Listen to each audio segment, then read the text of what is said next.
So a lot of home buyers are putting their purchase on hold, telling me, Danny, I'm going to wait for the property crash in 2023. In this video, I want to be sharing with you some real data from our friends at Lonres in terms of the report of what's happened in 2022 and where we think the market's going in prime central London. So stay tuned.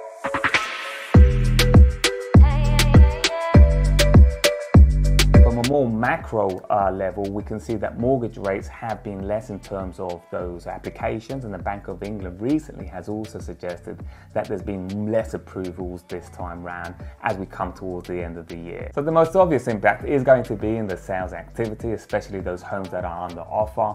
It's down by 14% compared to this November to last year. And when we look at the sales agreed, we're going to see that down by around about 4 to 5% same period.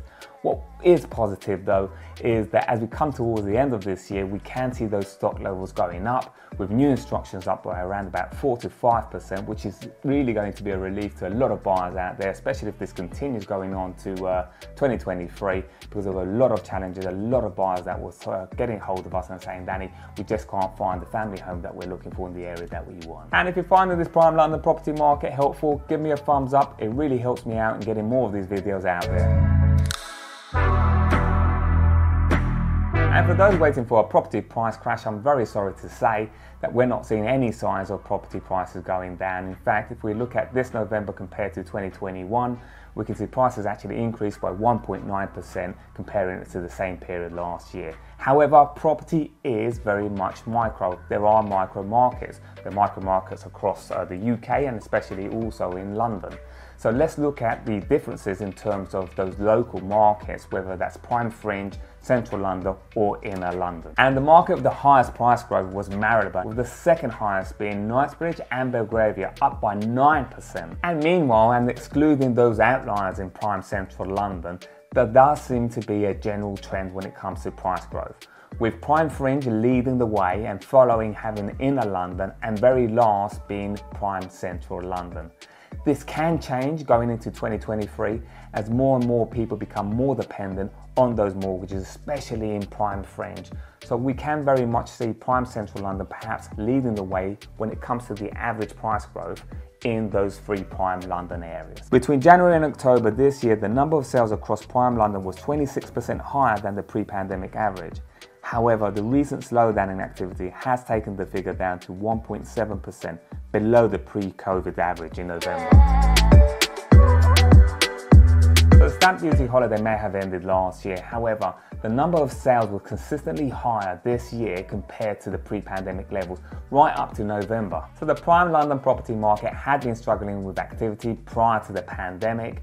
However, in 2022, the first 11 months we saw an uplift in sales activity, and it was consistently higher, especially compared to 2019 levels. And as you're going to see in the following tables, most of the markets have seen higher transactions, with Chelsea seeing 40% up, and not far behind you've got Kensington, Notting Hill and Holland Park up by 37%. A comparison of sales this year with 2021 is complicated by last year's stamp duty holiday. However, there are still some interesting patterns to see.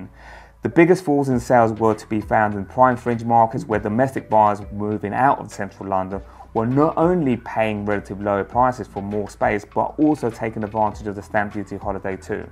Hammersmith and Brook Green, Chiswick, North Kensington fell by 38% over the year. And the fact that the prime London property market changes so quickly absolutely means you should subscribe to the channel so you don't miss our market update. Meanwhile, the markets have been kind to the top end of the market. This is 5 million plus. We have seen more sales activity and also price growth in these areas. And I believe we're going to continue to see that as we go into 2023. As prices recovered in the top end of the market and homeowners became more confident in selling in the current market, whilst buyers became more encouraged in terms of travel coming into central London, but also the potential savings in exchange rates. For example, 24% of sales in Mayfair and St James over the last 2 years have been above £2 million.